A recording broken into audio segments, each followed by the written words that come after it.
Bonjour et bienvenue. Je manque de confiance en moi, c'est la question du jour. Alors qu'est-ce que c'est la confiance en soi?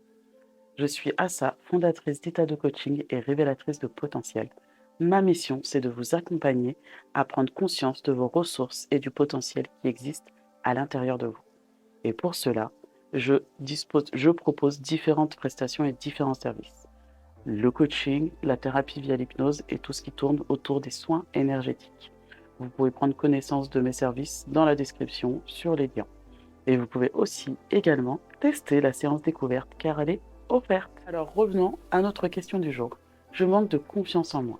C'est très souvent une question qu'on me pose et qu'on me dit comment je peux faire pour avoir confiance en moi. Alors avant d'avoir confiance en soi, il faut d'abord savoir ce que ça veut dire avoir confiance en soi. Parce que la confiance en soi, elle a deux autres amis qui sont l'estime de soi et l'affirmation de soi.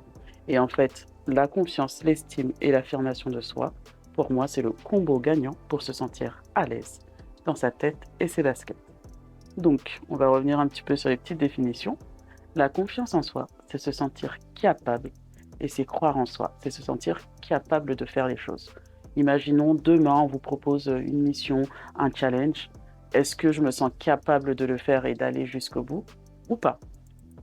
Ensuite, on a l'ami, l'estime de soi. L'estime de soi, c'est la valeur qu'on s'accorde. Est-ce que j'ai du mérite? Est-ce que je suis digne? Est-ce que je me considère? Et pour terminer, nous avons l'affirmation de soi. Savoir s'affirmer, c'est pas écraser les autres, attention.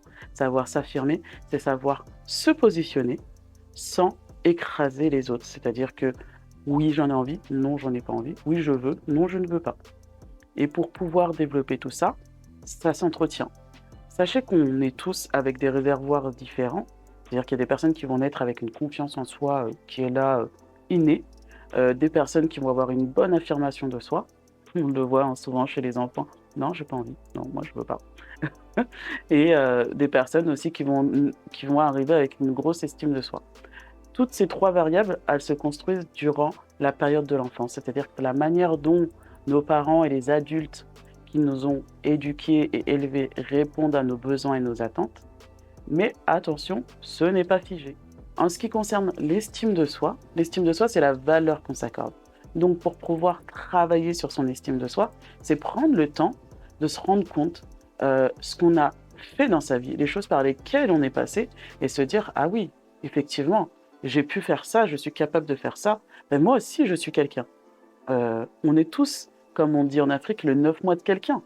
Toi aussi, il y a quelqu'un qui t'a porté et qui t'a mis au monde. Donc toi aussi, tu es sur Terre et tu es digne et tu as du mérite. Il faut juste s'en souvenir. Ça se travaille, ça se développe, notamment avec l'accompagnement des professionnels, comme moi par exemple, ou d'autres. Donc, pour développer sa confiance en soi, il est important de pouvoir sortir de sa zone de confort et de s'autoriser à tester des nouveaux trucs. Ça nous permet d'avoir confiance en nous.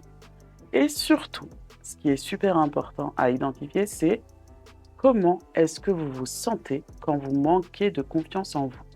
Moi, je sais par exemple que quand je manque de confiance en moi, quand il y a des choses qui me mettent un petit peu dans la situation de peur, bah, je vais me renfermer sur moi, je vais beaucoup cogiter. Et là, je vais me dire, ah, là, je manque un peu de confiance. Comment est-ce que je peux faire? Donc, bah, je peux demander conseil, je peux me documenter. J'aime beaucoup aller chercher des infos sur YouTube. Je peux me documenter auprès de personnes qui ont déjà expérimenté ou déjà pratiqué ce que j'ai envie de faire.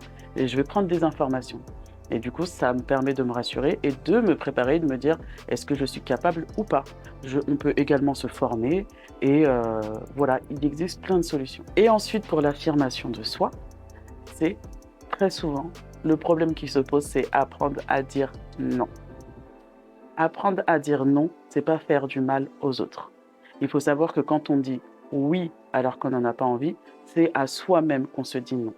Alors, pour pouvoir s'affirmer de manière correcte et pouvoir être en phase et en accord avec nous, il faut apprendre à poser ses limites. Parce que finalement, quand on ne pose pas ses limites, c'est nous qui apprenons aux autres comment ils doivent nous traiter. Donc ça veut dire que quand on nous propose quelque chose qui ne nous convient pas et qu'on dit malgré tout oui alors qu'on n'en a pas envie et que le cœur n'y est pas, C'est nous qui donnons le pouvoir aux autres de pouvoir nous maltraiter.